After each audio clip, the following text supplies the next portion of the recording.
Happy Monday, everyone. Today is July 20th, 2020. This is Octagon Outlook. Thank you so much for tuning in. Great feedback from last week's debut episode here on Line Movement. So happy to be here and so happy to talk to you guys.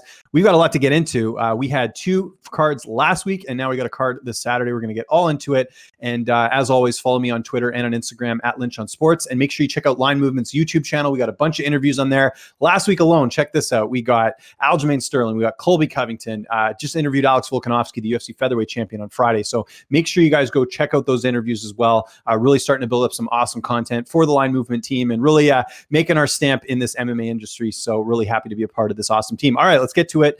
UFC Fight Night, Kattar versus Ige. That's where we left things off last week. And of course, in the main event, we had Calvin Kattar earning a unanimous decision over Dan Ige in the main event. This was not an easy fight for Calvin Kattar. One of the things I looked at in this fight was the fact that Dan Ige still came forward, still a game opponent, but ultimately it was Calvin Kattar striking that got the better of Dan Ige in this fight. And you sort of knew that going in, right? Like you knew that he had superior boxing. Ige, though, tough as nails. I didn't think we'd see a finish. I thought if we did, maybe it was later in the fight, but that wasn't going to happen in this one. Dan Ige just too strong, too tough. And Kattar went out there and had a pretty good win. And what's great about this win for Calvin Kattar is it sets him up for fighting some more contenders in this division. We don't have a lot of fights booked. That's the one thing in this division. You've got Volkanovski, who just won, defended his title successfully over Max Holloway at UFC 251. And now we have all these contenders out there, but they don't have opponents. Korean Zombie, he's not guaranteed a next title shot. Who knows what's going to happen with him? You've got Zabit Magomedsharipov. There was a rumored fight with him and Yair Rodriguez. Nothing is signed yet. So we'll see what happens there. And now Calvin Kattar has now entered the conversation as far as that goes. So I think you could do a mix of that. Plus, you've got Max Holloway. I mean, he's not going to be fighting for the title again. I don't think they're going to be doing that trilogy fight anytime soon, despite the way how that fight was, close that fight was at UFC 251. So you could potentially do Calvin Kattar and Max Holloway. I think that makes a lot of sense. For Dan Ige, not a bad loss. In fact, I think his stock went up in this fight. He had 2 close fights before that against Mirsad Bektic and Edson Barbosa. But now he has a fight with Kattar where, he looked good, I thought. He did lose. I don't think anyone was going to say that Dan Ige got robbed in that fight, but I think you could also put him in there with pretty much anyone. So here's what I would do as far as the division goes. I would do Kattar against either Yair Rodriguez or against Max Holloway. I think those fights make a lot of sense. And for Dan Ige, I think you could give him Josh Emmett. Josh Emmett, dark horse in that division, got a big win over Shane Burgos. I know Emmett's on the sidelines right now. I'm sure you guys are paying attention to him on Instagram. He's still healing up. I think it's his knee. So it might be a while before Emmett fights. So maybe you don't do Ige and Emmett if Ige wants to get back in there pretty soon. But either way, I think that's the type of opponent you should get, someone pretty notable in that division as far as that goes, because we don't really have a clear-cut contender. So I think once you start to see some of these featherweight fights booked, you're going to see sort of this domino effect that we've seen in so many divisions. And I think that's what will end up happening. The co-main event, very close fight between Tim Elliott and Ryan Benoit. Tim Elliott ultimately avoiding his 4th straight loss, getting a decision win over Ryan Benoit. I know Benoit was not happy with the decision, very visibly frustrated when they read the scorecards and also on social media after the fact. But I had Tim Elliott winning this fight. I thought he did a little bit more. He was a little bit more busy. Benoit had his moments in this fight. I think you could certainly make a case for this fight being 29-28 with Benoit winning one of the rounds. But I don't think he won any of the other rounds. I think Tim Elliott did enough to get the job done. And what I really liked about this fight was that Tim Elliott went back to his roots. Heading into the matchup, like I mentioned last week, training at Glory MMA, he had the opportunity to reunite with his coach, James Krause, and I think that looked great for him in that matchup, and he goes out there and takes care of business against Ryan Benoit. So Elliott back in business, back to take over the flyweight division, and for Benoit, it's a setback, but not a bad one. Like I said, very close fight there. The other fight that really had implications was Jimmie Rivera and Cody Stamann. Now, these 2 bantamweights fought at featherweight, but Rivera getting a huge win, and he needed this. He was coming under this off a losing streak. Of course, before that, he lost to Petr Yan and ended up having a pretty dominant win over Cody Stamann. Stamann has his winning streak snapped. He came off that win over Brian Kelleher into this one. Rivera, I think the sky's the limit for him at bantamweight. Just taking a quick look at the rankings here, I think you could definitely match him up against any of the top guys here. I don't know if maybe they go back and do one of the fight, maybe do the winner of O'Malley and Chito Vera. You could do maybe the winner of Dawson and Merab Dvalishvili next for Jimmie Rivera. I mean, he's ranked number 8. I don't think people want to see the Assunção fight again. And there's Aldo out there too. I mean, if Aldo wants to continue to fight, maybe that's a fight you match up Jimmie Rivera with next. So we'll sort of see what happens as that unfolds. You've also got that Pedro Munoz and Frankie Edgar fight, which was rebooked. So there's implications for that as well. But Rivera's stock, he needed this. I know he had a new contract, but you never want to lose 3 fights in a row. So good on Jimmie Rivera for getting back in the winning track on that. And for Cody Stamann, back to the drawing board. But I think we've seen with Cody Stamann, it's the same story where he can beat guys that he's supposed to, but when he gets that step up, he's just a little bit short. So back to the drawing board for Cody Stamann, but again, not bad losing to a guy like Jimmie Rivera, who has a 23-4 record. And then just rounding up the main card, Talita Santos, dominant win over Molly McCann. I think she just looked like a beast in this fight, really strong, sort of out-muscled Molly McCann over the 3-round fight. I think she's going to be a problem for a lot of the women at 125. That was a solid win. And how about Lizzie's getting the win over Razak Alhasan? Alhasan missed weight in this fight. He looked slow, 34 years old. I just don't know if he's as advertised as we all thought, where, this guy was knocking out opponents left, right, and center. And I think in this fight, it showed that, if you don't knock out your opponent, you can get into a bit of trouble here. So big win for Lizzie's, but Razak Alhasan back to the drawing board, is now 10-2 overall as far as that goes. Undercard, I'll just quickly sort of zoom through this one. Chimaev, obviously that's what everyone's talking about, the Swedish Khabib getting a Darce choke win over John Phillips. Chimaev's actually fighting this Saturday. We'll get into that in a second, but he looked great. There was a lot of hype around him and what he was able to do, so big win for him as far as that goes. How about Lerone Murphy upsetting Ricardo Ramos? He looks legit at 145. That was a big TKO win for him in the first round. Modestas Bukauskas, the former Cage Warriors champion, looking good in his UFC debut. A little controversy in this one with the cage door opening and Michaelinas leaning back and falling backwards, and the referee thinking that he's knocked out. I mean, I don't think it was looking good for him anyways. I don't have a huge issue with that stoppage, but just unfortunate circumstances. But Modestas looked great in this fight. He's a guy to keep an eye on at 205. Really excited for him. How about Jared Gordon? His corner all tested positive for COVID-19. He had to get Eryk Nixick from Extreme Couture and his buddy Paul Felder out of the commentary booth to go in there and corner him, and he gets a huge win over Chris Fishgold in a fight where Fishgold missed weight. Gordon looked great at 145. Stay in this weight class. I think it's a new home for him, and I like the fact now that he's training at Sanford MMA. I think that's a huge plus for him going forward. So huge win for Jared Gordon. And then the other fights, rounding it out, Jojua getting a submission win over Diana Belbita. Big win for her. They need more prospects at 125. And of course, opening up the card, we had Jack Shore getting a submission win over a late replacement in Aaron Phillips. Really solid performance there. He was, I think, one of the biggest favorites on the card, so he obviously came through in this one. And Aaron Phillips, he'll get another fight. This is his third UFC fight, actually, because Phillips was in the UFC in 2014, came back, and now I think they'll give him another opportunity here. But great finish there for Jack Shore. And a pretty good card overall. Like I said, a few upsets, but like I said, the main event really delivered on this one with Calvin Kattar, really putting a stamp on what turned out to be a pretty good Fight Island card. Let's get to Saturday's card. A lot of people have been talking about that as well. We have a new featherweight champion. Of course, the title was vacant. Deiveson Figueiredo looked even better in this fight than the last one, getting a first-round submission victory over Joseph Benavidez.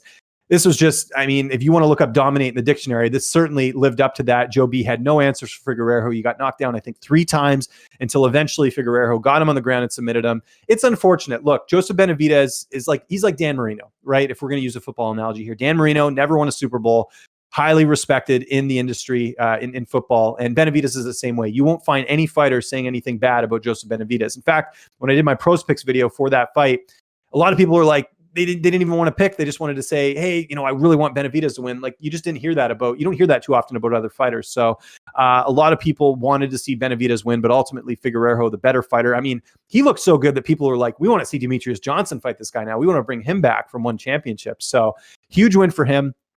A lot of implications in this fight because the division's finally moving along.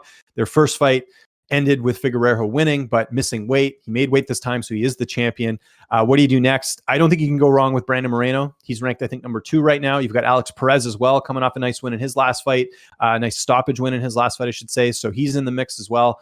And now we're hearing Cody Garbrandt's name thrown around at fighting at 125. Please don't do that fight. Don't do it. Cody Garbrandt's got to win a fight at 125 before we can talk about him fighting for the title. With TJ Dillashaw, it was a different story when he moved down. He was the champion. But Cody Garbrandt, let's not forget, guys, he was on a 3-fight losing streak at bantamweight. Yes, he beat Rafael Assunção, but there's no way he should leapfrog all these flyweights who have put the time in and him getting the next title shot. Can't do that. I'm not a fan of that. So yes, it would be a more exciting matchup. Biggest name in that division if Garbrandt did drop down, but I don't want to see it. So let's do Brandon Moreno. Let's do Alex Perez. Askar Askarov picked up a win. We'll talk about that in a second, but I don't think he's next either. He went the distance with Panchota, so I don't think there's a reason to do that fight next. And for Joseph Benavidez, honestly, I don't see what he has left to accomplish. He's had, I think, 3 title shots if you include the WEC.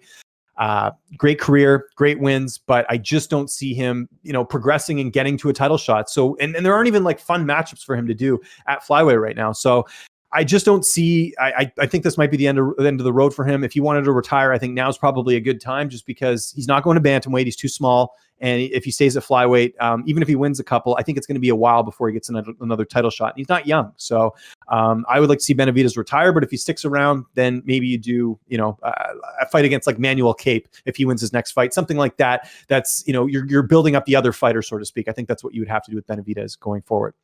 Co-main event. Wow, was this incredible. Jack Hermanson, first round submission victory, a heel hook on Kelvin Gastelum. I think that's only the second submission loss for Gastelum in his career. I think Weidman was the first when Weidman submitted him.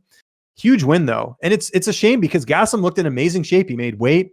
He looked on point early on. I know they even made a note of that on the commentary. But for him to be submitted that quickly, and it was just like, it literally just happened. Hermanson just got him in the right hold. Gastelum gets submitted. Huge win for Jack Hermanson. This is a guy that we got to remember was on a huge winning streak heading into that fight with Jared Cantonier. Cantonier knocks him out. He's got to win over Gastelum again, who's a ranked opponent who fought for an interim middleweight title.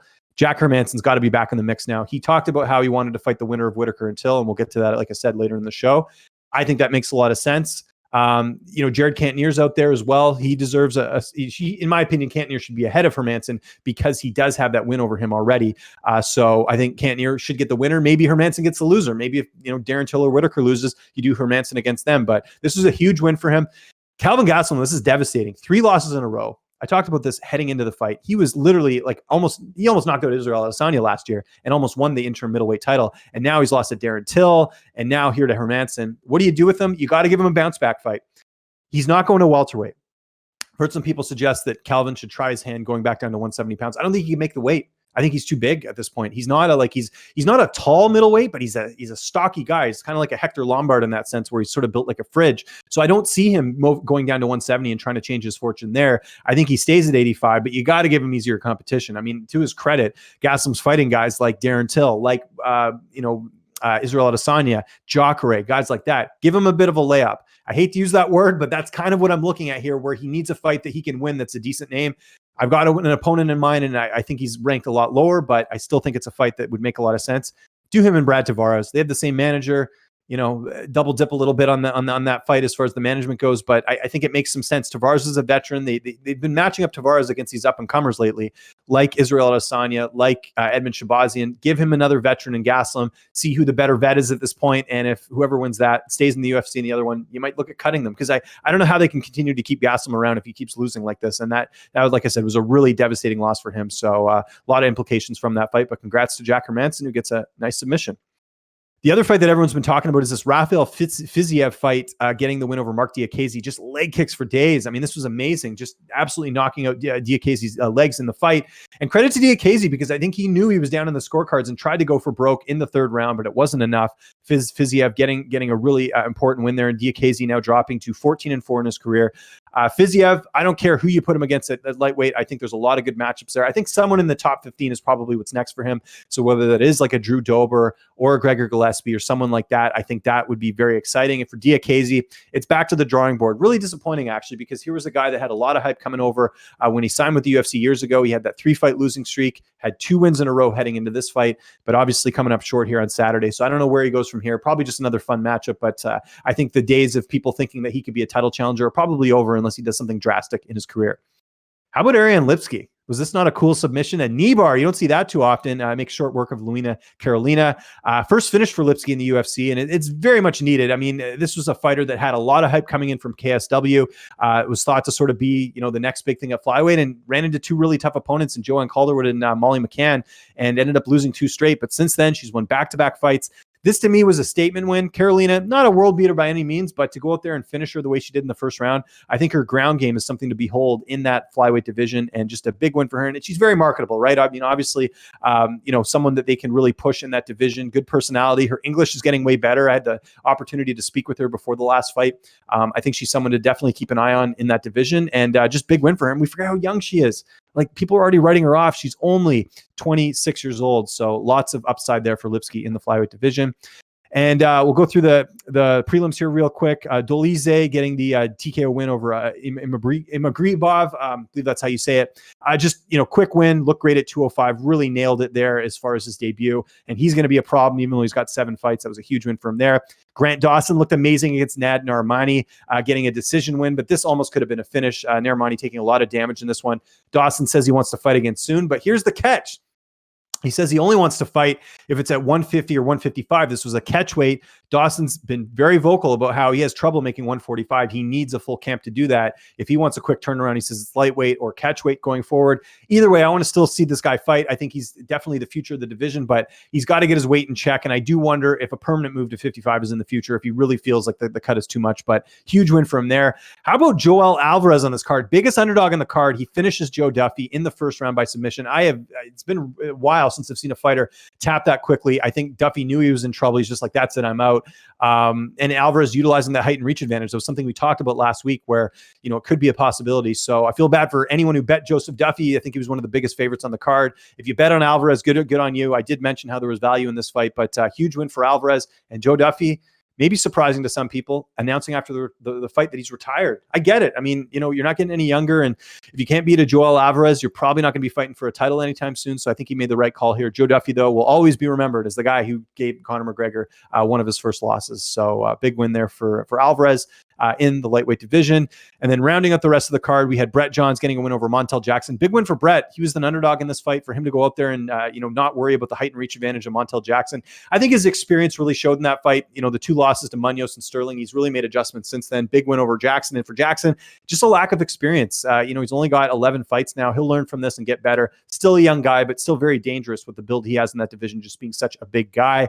We had Albizi getting a quick win over Malcolm Gordon in the first round. Gordon will be back. You guys know I was high on him.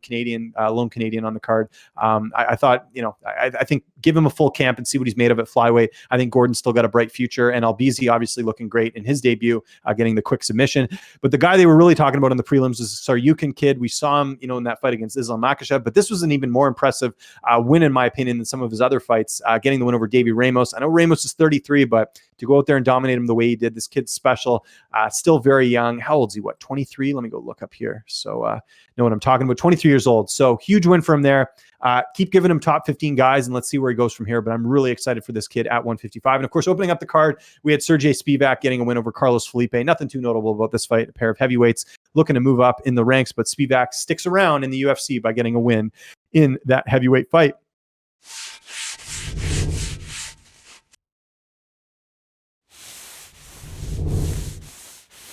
So I wanted to talk quickly about the no contest in the Medeskis-Bukauskas fight and the Michelanis fight, where the door was open and it ended up turning into a TKO win. Whereas I think in a case like this, we got to actually go back and look at the tape. I don't know why they do this in other sports. If there's a call on the field in football, if they need to do a review, I think, or in hockey, here's a better example as a Canadian. Why not use that? And by the way, go watch Real Kipper with Noon here on the channel. But I would recommend go, look at sort of the replay of the fight and see how the door was open and how, that did have an impact on the fight. I think in some cases, a fight like this should be a no contest as opposed to going with the TKO victory. Medeskis was clearly winning the fight, but he didn't have anything to do with the door being open. That had no bearing on the fight. So I would like to see the UFC and these commissions in general put some pressure on and look at an instant replay. And they might have ruled it a TKO win here, but I would look at potentially doing this as a no contest down the line, just because it isn't fair.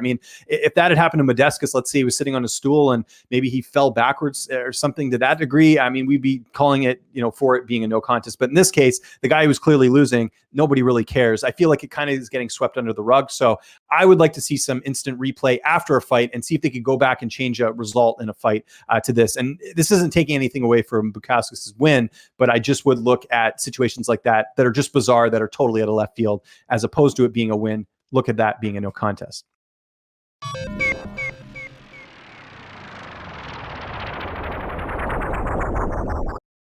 So with Joseph Benavidez' loss over the weekend, a lot of people, including myself, are using the R word, and I probably shouldn't, but I'm trying to be objective here and look at Joseph Benavidez' career and what he's accomplished and where he goes from here.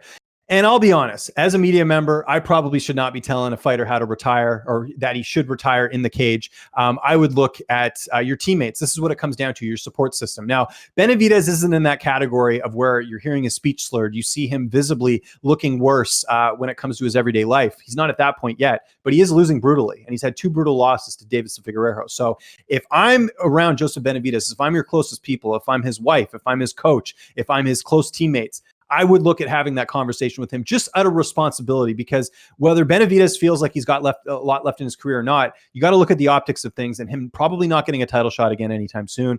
You got to look at the damage he's taking. I think this is where this falls on the team. And when I say team, I mean the support system around Joseph Benavidez, and they should look at it. But can we have our opinions? We absolutely can, but I'm not going to sit there and tell Joseph Benavidez he should be retiring. I'll leave that up to the people that trust him most and that know him a lot better than a guy like me sitting here talking on a mic. So that's something to keep in mind when it comes to MMA retirements.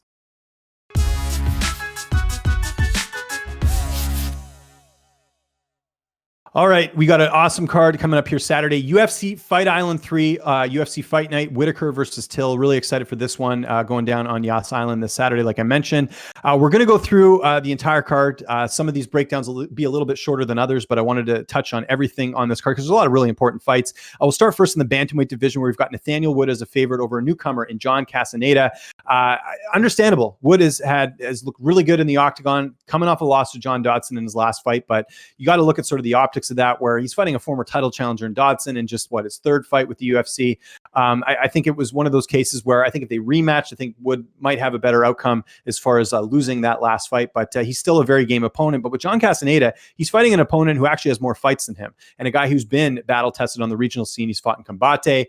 While I do think this is going to be a tough fight for John Castaneda, I do see him having a chance in this fight against Nathaniel Wood, because both these guys, like I said, very similar experience. And if you look at the height and reach in this fight, they're also very similar as well. John Castaneda coming in right now at 5'7" with a 69-inch reach. Nathaniel Wood is 5'6" with a 69-inch reach. So pretty similar physically. And in terms of their age, Nathaniel Wood's only 26. John Castaneda is 28. So Castaneda's been preparing for this for a while. From just speaking to him last week, he mentioned to me that he's had other opportunities to take a UFC fight. It's just he didn't know if he could make the weight in time. Now he does feel like he can make the weight. So I would pay attention to that leading in, looking at the weigh-in, seeing how Castaneda looks. But I think he's absolutely game in this fight. And if you guys are looking to bet this fight, well, I do think Wood wins. I think Castaneda is going to be very game in this fight. So just keep that in mind if you're looking to bet this fight, because again, it's one of those things where, the newcomer, we've seen this before, where guys come in the UFC and they surprise. So just keep that in mind for the first fight of the night in the bantamweight division. Here's an opponent I mentioned earlier, a fighter I mentioned earlier, Khamzat Chimaev, who just won a week ago over John Phillips in the middleweight division, is now moving down to 170 to fight Reese McKee. McKee, a newcomer, fought primarily with Cage Warriors. Very interesting matchup, but I see that Chimaev is the biggest betting favorite on this card, which I understand. A lot of hype behind him. Big win last week over Phillips, got the submission victory. They're calling him the Swedish Khabib for a reason, because he looked so dominant in that fight. But let's not overlook Reese McKee in this one. 10-2-1 record. He's got more fights, like I said, than Chimaev. He's also fought at 170 in the last couple fights. If you look at that, right? He fought at welterweight in his last fights. He was a lightweight moving up. So he's 6'1" for a welterweight, which is not like a bad height to have as far as coming in there. And Chimaev, a little bit bigger, he's 6'2", but he's got to make the 170 weight class. And I know he just fought, but that's still an extra 10 pounds he's got to cut that he wasn't needing in the last fight. So that could play a role in this one. All I'm saying about this fight is be careful. I think when you get lines that are just crazy, like we're seeing on a lot of the books, as far as that goes, it's just, it's crazy to just see how much this guy's being favored after one UFC fight. Like, he looked good. I'm not taking anything away from the last performance, but you got to look at who he's fighting in Reese McKee, who I think will be very game in this fight. Ultimately, though, I'm going to pick Chimaev. I think he is going to be a problem for a lot of fighters in this division, but I would like to see more of his body of work as far as that goes. And if he's staying at 170, like, we got to get him a notable name after this, or someone decent that we at least recognize in the weight class to see where he goes from here. But I'm not gonna get on that hype train just yet, and just see what he's made of here on Saturday night. But like I said, I think Chimaev probably takes care of business. Sticking with the welterweight division, we've got Amiev taking on Stolze in this fight, or actually, I said that wrong. It's Schoschel. He's German, so he's got kind of a weird pronunciation of his last name, but he's a newcomer. Nicholas Schoschel taking on Amiev. Amiev is the favorite in this fight, but I can see it. I mean, obviously, Amiev, I should say, not Chimaev. he's looked good in the UFC. He had those 3 wins before getting lost to Rocco Martin. The only concern is he's coming into this having not fought since November. So a bit of a layoff coming into this one, but Scholze, very game opponent. Beat a guy who's 16-5 in his last fight to get the call to the UFC. So it should be interesting as far as the height and reach goes. He's 6 feet tall, whereas Ameev is 5'10". So I think he'll have a little bit of a height, maybe a little bit of a reach advantage. They don't have his reach advantage listed, but I would imagine that's probably pretty close in terms of the stature. But I got to go with the guy who's been a little bit more tested in the UFC, and that's Ameev. I think he bounces back here and gets a pretty big win by decision in this fight. Here's another interesting fight in the women's bantamweight division. We've got Bethe Correia taking on Pannie Kianzad. Now, Correia has fought the who's who. She fought Ronda Rousey for the title. She's fought Holly Holm. She's fought Irene Aldana. She's been in there with fighters that Pannie Kianzad has not been in there with. But she's getting up there in age, right? Not that you're supposed to talk about a woman's age, but in this fight I will. She's 37 years old. That's an area of concern. Also, the fact that she did beat Sijara Eubanks in her last fight, but she didn't fight at all in 2018. Remember that. So she's had, not as many fights as Pannie over the last couple of years. Pannie, of course, getting her first UFC victory, defeating Jessica Rose Clark in her last fight. So that was a big win for her, avenging the loss to, bouncing back after her debut loss against Julia Avila. So I can understand why Kianzad's the favorite in this fight. She's younger. She seems like she's had more upside. And I think Correia, you could argue, is going on the downside. But I'll be honest, that win over Sijara Eubanks really impressed me in that division. I think Eubanks is better than Pannie Kianzad. And I do see value here if you guys are looking to bet this fight with Bethe Correia, just because of the fact that I think she's still got a lot left in her career, even at 37. Saying that, though, I do give some advantages to Pannie Kianzad. I think just seeing the leaps and bounds she's made over the last couple of years, there was a point where Pannie Kianzad lost 3 straight fights in Invicta, and we didn't know where her career was going. And then she got on The Ultimate Fighter, had to fight Macy Chiasson in the finale, which is not easy for anyone. Chiasson, a very tough fighter, but she's done quite well since then. She's won 2 of her last 3 fights. So the pick here is going to be Kianzad, but I think if you're going to bet this fight, if Bethe Correia gets a little bit higher on the betting lines, I think that's definitely something to consider, because I think she's absolutely a live dog in this fight as far as the fight goes. So I'll take Kianzad by decision, but I think the value here is on Correia. Let's talk about this heavyweight fight between Rafael Pessoa and Tanner Boser. Now, Boser, if you guys haven't heard, won his last fight over Felipe Lins, knocked him out in the first round, had to go back to Canada, quarantine for 2 weeks, and didn't really get a camp, and is now taking this fight on short notice. But Tanner Boser has a new contract. So I got to imagine the confidence level feeling pretty high heading into this one, knowing the UFC is willing to give him this fight and let him stick around here. And this is nothing new for Tanner Boser. Go look at his resume when he fought in ACA. He had to take short notice fights overseas all the time. And, he still performed well. So don't think that's going to be a factor in this fight as far as him getting over there from Canada to go to Abu Dhabi and take this fight. So throw that out the window. And honestly, I think Boser has a lot more experience. If you just look at the guys he fought, like even before getting in the UFC, he fought some solid competition that I don't think Pessoa has really. I mean, if you look at Pessoa's best win, it's Jeff Hughes, and that was in his second UFC fight. Both of these guys have lost to Cyril Gane, but Boser lost a decision. Pessoa got submitted. I think that speaks volumes of this fight. So I'm picking Tanner Boser in this one. And I spoke to Tanner last week, and he mentioned to me that, you know what, it's probably not going to be a finish. Pessoa, tough guy to put out. So I would look at potentially betting Boser by decision in this fight. I think that's definitely worth the stab if you're looking at some prop bets. But I do like Tanner Boser in this fight, and I'd be pretty surprised if he loses this unless something crazy happens. But Boser's got an iron chin as well, so I don't see it a case of Pessoa going out there and finishing him. I think Boser takes care of business and gets the job done in the heavyweight division. Let's move along to the 265-pound division. We got Darren Till's teammate, Tom Aspinall. Sorry, I totally said that wrong. It's Tom Aspinall, not Anal. He's taking on Jake Collier. Now, Collier, if you remember, has not fought in a while. My good friend Aaron Weinbaum reminded me that it's actually because he was busted by USADA. So he hasn't fought since November of 2017. That's a long layoff. And I know he's only 31, but that's still reason for concern here. Aspinall coming into this one off 3 straight knockout victories, 3 straight TKO victories, I should say. So going to be making his debut. A lot of hype behind him. Like I said, Darren Till's teammate. And, he's pretty tall heavyweight. He's 6'5", whereas Collier's only 6'3". So he'll have a height and reach advantage in this fight. And I like Aspinall in this fight. I think he gets it done. I think Collier, you're coming into this off a big layoff and just haven't really done anything impressive in my opinion. So I think there's definitely, I think Aspinall probably goes out there and gets a stoppage win and looks good in his promotional debut for the UFC. And I think you got to look at the matchmaking here. The UFC knows what they're doing. It's an international card. A lot of UK guys on this card. I think they're trying to, build that up for when they are eventually able to go back to London and do shows. They want Aspinall to win this fight. They don't want an American who's 11-4 and who hasn't really done much in that division. So Aspinall is going to be my pick in this fight. Another Canadian on this card. Got to shout out the Canadians here, being a Canadian myself. We've got Jesse Ronson back in the UFC taking on Nicholas Dalby. And Dalby's the favorite, understandable. He's a true welterweight. I mean, he's fought in that division a lot longer. Now, Ronson has fought in both weight classes. He's fought at lightweight and he's fought at welterweight, but I do think he does his best work in the lightweight division, but he's had trouble making weight. I want to remind you guys that Jesse Ronson was supposed to be back in the UFC, back at the UFC Holloway and Ortega card. If you remember that, it was December of 2018 in Toronto. Why do I know that? Because I was at that card. I was covering it when I was living in Toronto at the time. So he was supposed to fight Diego Ferreira.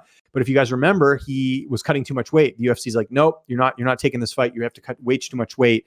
And so they gave the fight to Kyle Nelson instead. So Ronson, at that point, I remember talking to him and he was like, I'm probably done. I'm never going to get a shot in the UFC. I screwed this opportunity up. But he kept with it, picked up a couple wins, fought in PFL, and now here he is taking a short notice fight against Nicholas Dalby. So this is what I'll say. I think Jesse Ronson's actually the better fighter. I think he's done a lot of good things in his career. If you look at the wins he's got on the regional scene, some quality wins.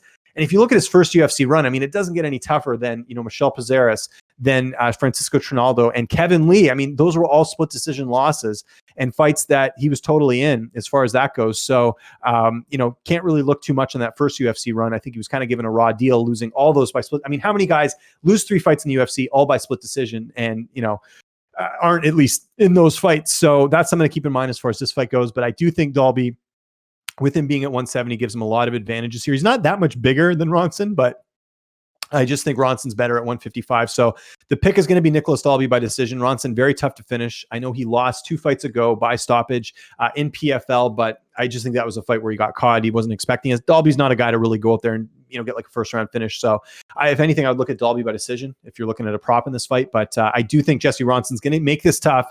And I could see some value being on him as well. But the pick has got to be Dalby in this one. I just think as a welterweight, how can you not go with him over the Canadian?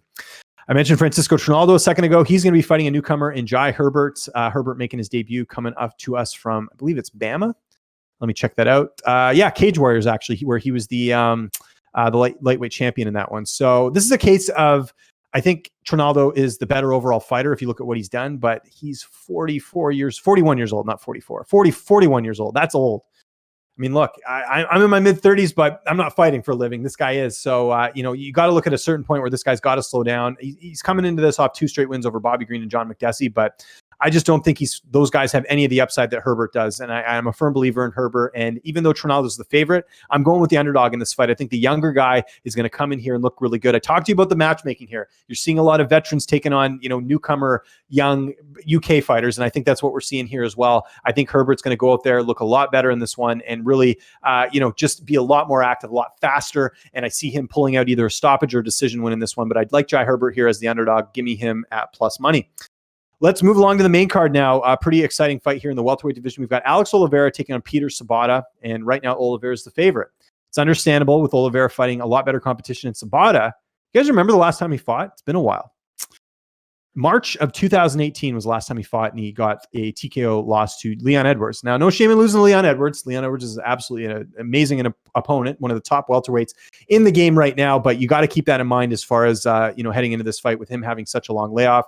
Oliveira coming off a win over Max Griffin in his last fight, where it was a split, but it was close. I mean, I saw media members. I think there was 5 media members, if you look at MMA decisions, that scored the fight for Max Griffin. But ultimately, Oliveira gets the win and staves off or keeps himself from losing 4 straight fights. He lost 3 in a row heading into the Griffin fight, gets a win here. So obviously, big win for him getting that last victory there.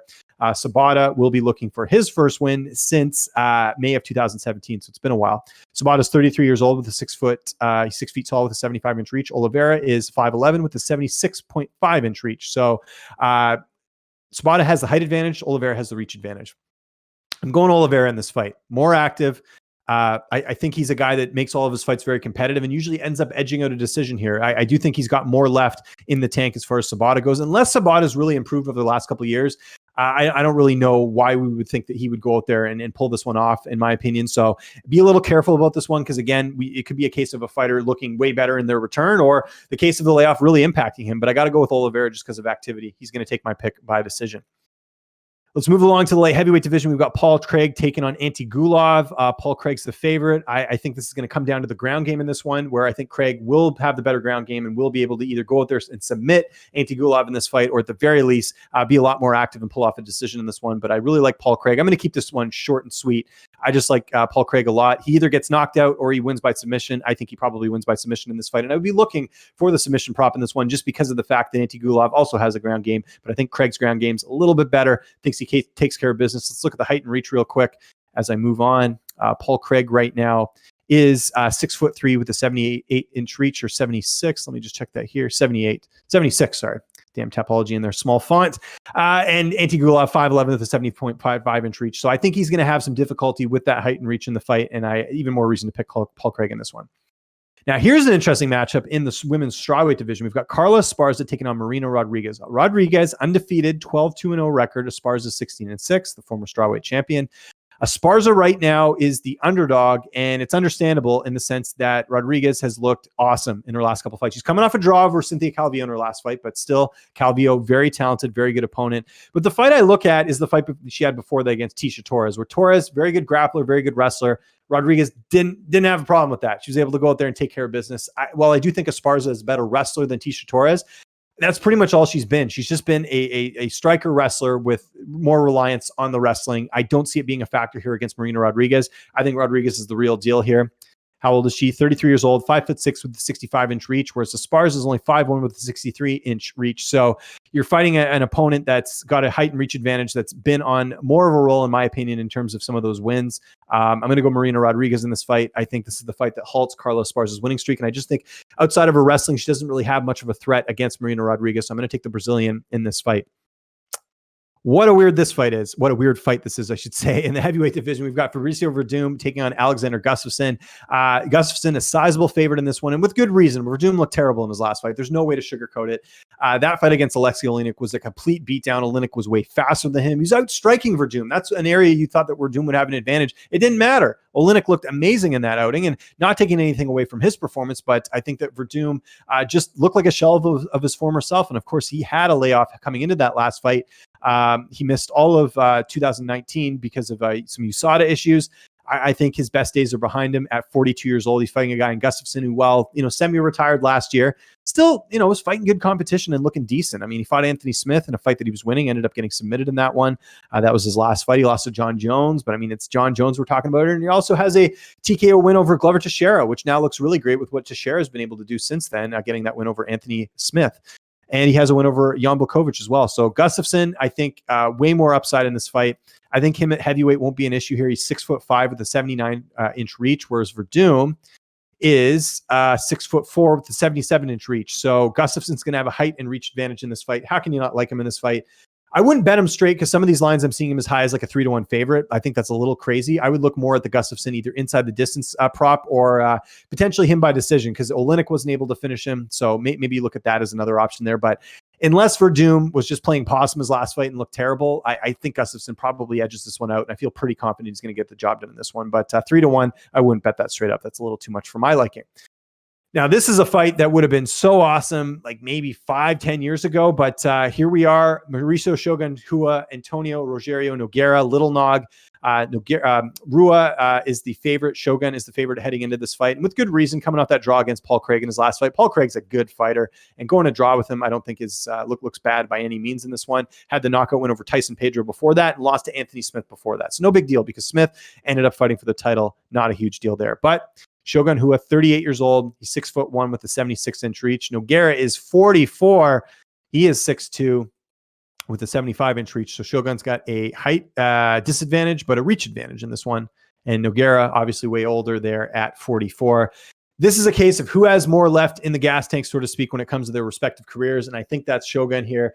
I think Shogun either gets a second round TKO or potentially a decision in this one, but I would be pretty surprised if he loses this fight. I think this is just more like a nostalgic fight for the fans than it is about doing anything for Shogun's career. I expect Shogun to go out there and just, look good. Shogun's got enough in his career where he should get a finish or at the very least a decisive decision in this one, but I'm going to go Shogun Rua in this one. Gets the job done in a battle of two fighters that were good maybe 10 years ago.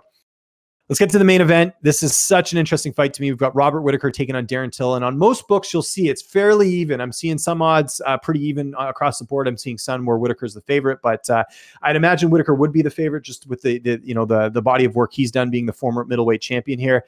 But let's call it what it is. I mean, Whittaker's had some damage over the last couple fights. He got knocked out by Israel Adesanya, where he lost the title in his last fight. That was last October, I should say. And then he beat Yoel Romero in 2 fights, but he still took a lot of damage in that fight. So I think if you're looking at the two in terms of who has endured more punishment in their career, it's definitely been Robert Whittaker as far as that goes. But at the same time, like, he's done more at middleweight than Darren Till has. Darren Till has one good win, and that's against Kelvin Gastelum. And we saw Gastelum lose over the weekend. So how good does that win look now with Gastelum really struggling right now in his career? It's really tough to say. And we can't ignore the fact that Till had 2 losses heading into this one. But here's the thing. I think this fight's going to stay standing, and that's where things will get interesting, because I think Till can knock out Robert Whittaker.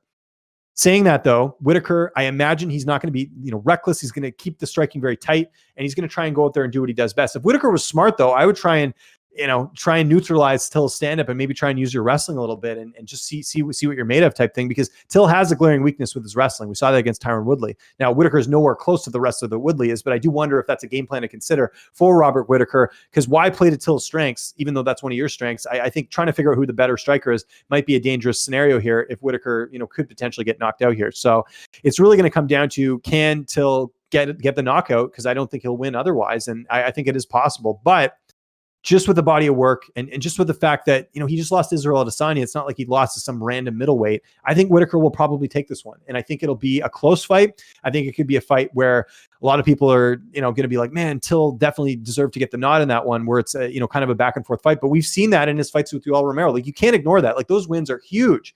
How many fighters have looked bad against Yoel Romero? A lot. And Whittaker beat him twice. Whether you thought he won that second fight, which was split decision, that's up to you. But still, to go the distance with a guy like Yoel Romero, very impressive. So I've seen a lot of people come out there and say Till's going to knock him out in the first round. I just don't see that happening, unless Whittaker really has taken too much damage. But I mean, here's a guy that went 10 rounds with Yoel Romero.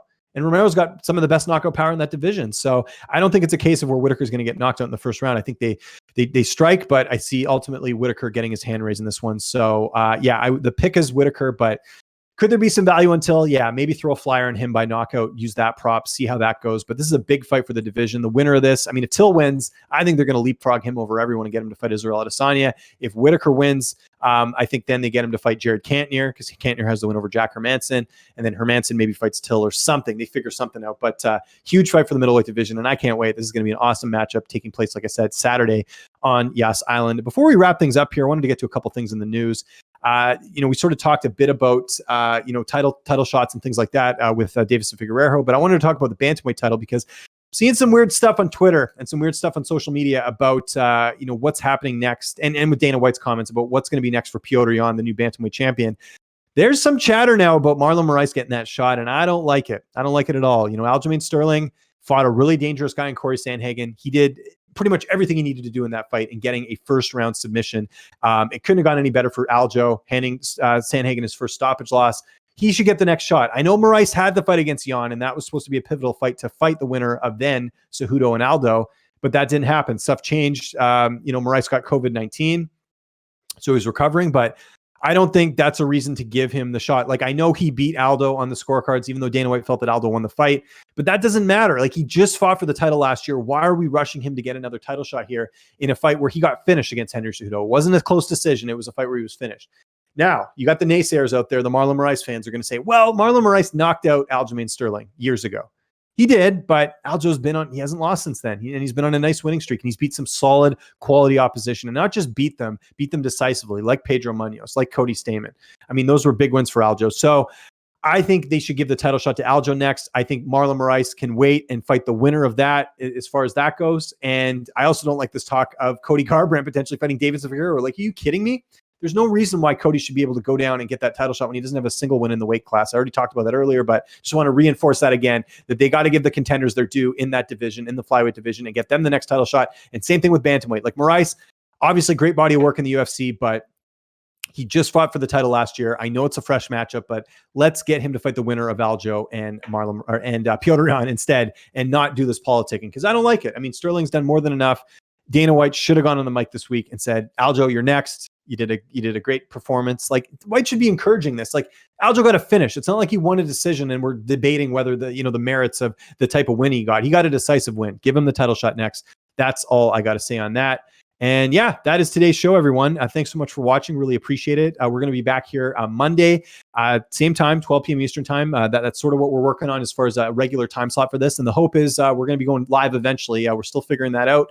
But obviously really want to give this to you guys live and do sort of like a live chat situation where we can answer some questions as well. So keep that in mind too, as far as the show goes, as far as, this being a live component as well. And things next week will be a little bit easier. We'll get into more news topics because we won't have 2 cards to recap. We'll have 1 card to talk about. We'll have 1 card to preview. It'll be a little bit easier to sort of break down all that. And if you guys have any topics you want to touch on the show as well, you can always reach me on Twitter or Instagram. My DMs are open at Lynch on Sports. Easiest way to get a hold of me. And make sure you subscribe to our YouTube channel. Like I mentioned off the top, really huge interviews we did last week with Colby, Volkanovski. Volkanovski, by the way, doesn't want to fight Cejudo. I love this guy. He's not about the money fights. He's like, look, he pretty much said in our interview, he says the quote that you can even find in the title there. He says, you know what? Henry Cejudo is a useless fight for me. And I agree with him. He's got nothing to gain by fighting Cejudo other than maybe getting a couple extra dollars in his bank account. But Cejudo's got all the leverage here because if he loses, it doesn't matter. He was already the bantamweight champion. It doesn't make a difference for him. But if Volkanovski loses, all that work he did beating Max Holloway 2 times, it goes out the window because he's lost to Cejudo. So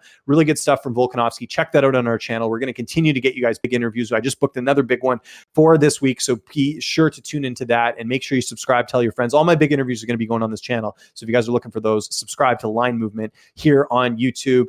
Hope you guys have a great rest of your week. Hope you guys enjoy the card this Saturday. It's going to be awesome. Robert Whittaker, Darren Till. This is James Lynch for Line Movement signing out. Hope you guys have a great rest of your week, and I'll see you next Monday, 12 p.m. Eastern time.